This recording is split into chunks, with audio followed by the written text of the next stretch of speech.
Herkese merhaba arkadaşlar. Genç Yıldızlar kanalından ben Fatih. XX kanalından ben Beren. Arkadaşlar bugün sizlere slime yapacağız. Evet, sarı altın rengi yapacağız. Arkadaşlar önceden tutkalı dökmüştük gördüğünüz gibi. Önce karıştıralım. Azıcık bardak suya boraks suyu. Arkadaşlar ılık suya biraz boraks koyuyoruz.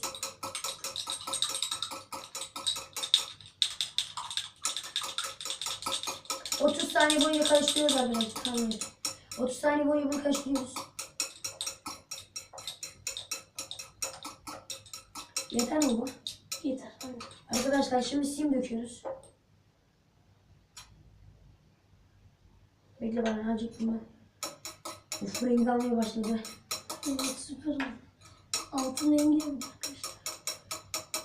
Su koy azıcık. Arkadaşlar yavaş yavaş ılık suyu koymaya başlayın. Tamam, bu yeter.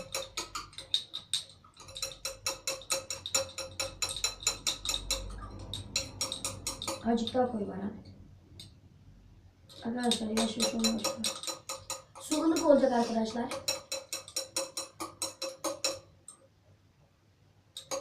Bu yeter. Evet, yeter. Olmaya başladı yavaş yavaş.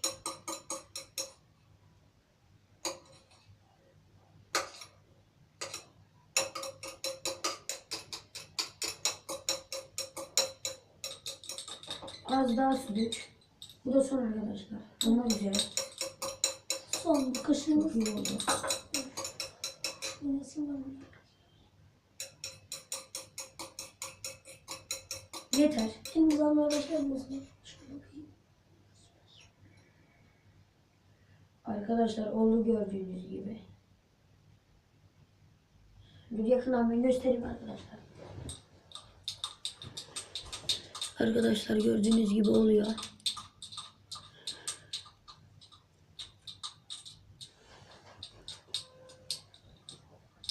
Arkadaşlar slime oldu. Bizi izlediğiniz için teşekkür ederiz. Abone olmayı ve like atmayı unutmayın arkadaşlar. Bay bay arkadaşlar.